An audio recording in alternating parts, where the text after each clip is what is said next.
ladies and gentlemen, the very word secrecy is repugnant in a free and open society.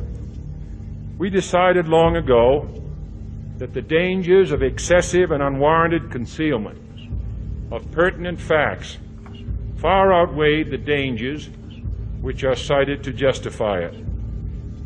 But I am asking your help in the tremendous task of informing and alerting the American people.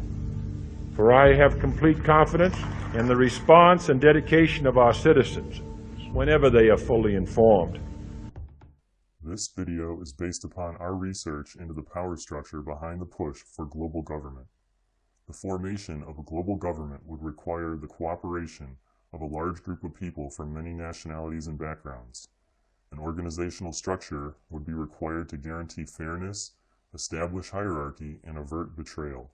Such an organization would need to demonstrate a rich history of trust and cooperation between members. Prevailing thoughts on this subject are that such an organization would have its roots in Zionism, Satanism, or Freemasonry. Let us first consider Zionism, which seems an unlikely choice for the following reasons.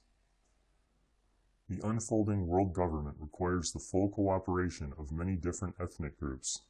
However, history has shown that different ethnic groups rarely trust each other enough to willingly allow one ethnic group to dominate the others and lead them in a particular direction. For instance, you wouldn't find early Irish American immigrants handing over the reins of power to Italian American immigrants or Jewish American immigrants, and vice versa. The flaunting of ethnic differences immediately sets people at odds with each other. Typically, they do not form close bonds and higher levels of trust. For a Zionist world government to work, many different ethnic groups would need to empower a tiny group of Zionists, most of whom are Jews, and in essence relinquish their destiny to this highly ethnic group. As many of you are aware, Zionism is a nationalistic idea which supports a Jewish nation-state and the territory defined as the Land of Israel. Pro-world government ethnic groups in China, India, and Pakistan would have to buy into Zionism to a large extent and base their trust upon relationships emanating from such a belief. And if you believe that Zionists are dominating and controlling the largest Eastern nations, it is important to consider that countries such as China, India, and Pakistan have sizable nuclear arsenals. Could these nations be bullied into submission by a scant few followers of Zionism? And if they could, would the leaders of these Eastern nations continue to enthusiastically support the idea of world government and champion a global banking structure run by a dominant group of Zionists? Speaking from a purely historical standpoint, it remains highly unlikely. And yet, the leaders of the Eastern nations are in full support of the emerging world government and its banking structure. Some say that Freemasonry is controlled by Zionists. If this were the case, Freemasonry would surely be forced to carry out the agenda of Zionism. And because the agenda of Zionism is very particular to Israel, it would be obvious to all ethnic groups within Freemasonry that an agenda of Israeli favoritism was being carried out. And so we would arrive back at the problem of Zionism's unlikely ability to unite different ethnic groups under a world government. Do not misunderstand our position. We feel that Zionism is a legitimate problem. We realize that Israel receives special treatment from many countries, and we are fully aware that Israeli agents helped carry out the 9/11 false flag attacks. However, we are not convinced that Zionism is the root of world government. There's a good possibility that many globalists are pretending to be Jews and/or Zionists so they can hide behind the anti-Semitic defense. Furthermore, real Jews and Zionists who advocate world government are likely utilizing the anti-Semitic defense as well.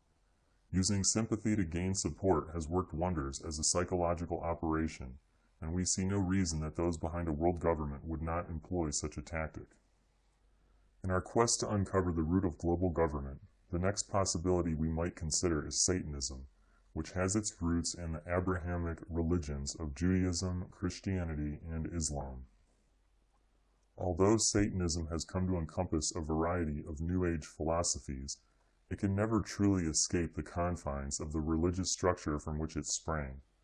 Surely there have been some moderately successful attempts to morph Satanism into atheism, but because its origins lie in the Abrahamic religions, it does not easily translate into other world religions and belief systems.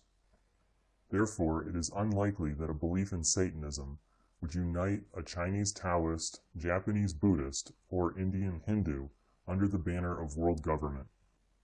However, many world leaders with these Eastern religious backgrounds are deeply involved in the push for a world government. These men and women could be hiding a satanic belief, but again, it remains unlikely. So, which organization assures its members that they will not be betrayed at some point in the future, or hung out to dry like so many Middle Eastern despots? Our third option is Freemasonry. Unlike the last two possibilities, modern Freemasonry is an all-inclusive organization. Atheists are permitted to join through the Grand Orient de France branch of Masonry. Other Masonic lodges merely require the belief in any supreme being. Freemasonry spans a variety of ethnic groups. Historically, it has fostered trust and cooperation between members of different cultures, races, and religions. There are Masonic lodges in many parts of the world, including Europe, the Middle East, China, India, the Americas, and Africa. Lodges even exist within the military hierarchy of many countries. For instance, the U.S. government allows Masonic lodges within all branches of the military. Masonic symbols and landmarks are strewn across almost every continent. From the Masonic obelisks in Israel, Paris, Washington, D.C., Vatican City, and London, to the Freemason Rothschild-funded Israeli Supreme Court with its massive Masonic pyramid complete with an all-seeing eye at the pinnacle, to the Masonic Temple in Forest Hills, Ohio, which was made possible by Rockefeller estate donations, to the lodges located within the former British colonies of Hong Kong and India, to the Masonic layout of Washington, D.C., the Mason-donated Statue of Liberty, and the symbology on American money itself. No one can deny that Freemasonry has infected almost every country on the planet. Based upon such criteria, Freemasonry could easily be the organization behind the push for world government. There is also abundant historical evidence that the Freemasons have used their power for nefarious purposes. Freemasons were behind the murder of William Morgan, the Jack the Ripper murder cover-up, the French Revolution, the plot to kill Archduke Ferdinand, plans for world wars, judicial and police corruption in the UK, and the mafia-related activities of the P2 Masonic Lodge, to name a few. Interestingly enough, the ruling body of Freemasonry never accepts responsibility for any wrongdoing. Instead, they devote all of their energies to deflecting bad press and denying involvement in any activity deemed harmful to the organization.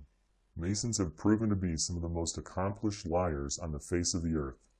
Freemason oaths to aid and assist any distressed Freemason and never reveal anything related to the Brotherhood when given under a Masonic sign, except in matters of murder or treason, are mostly to blame for their numerous deceptions. It is important to remember that Freemasons did absolutely no charitable work until after Freemasonry was banned in several U.S. states around the year 1830 for the organization's involvement in murder and conspiracy. During this time, American Freemasons essentially went into hiding and voluntarily closed lodges to avoid condemnation from a rightfully angry citizenry. In 1870, the Freemasons quietly reemerged and created the Shriners, whose focus was to be fun, fellowship, and charity. The Shriners branch of Freemasonry was designed to put a good face on the recently besmirched organization, and nothing more.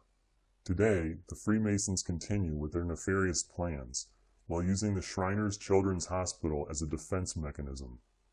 In the end, this strategy is no different than the mob operating a soup kitchen to garner support. It is both deceptive and pathetic. Based upon years of research and a careful process of elimination, we are now confident that Freemasonry is the driving force behind a world dictatorship. We are also convinced that there are no good Freemasons.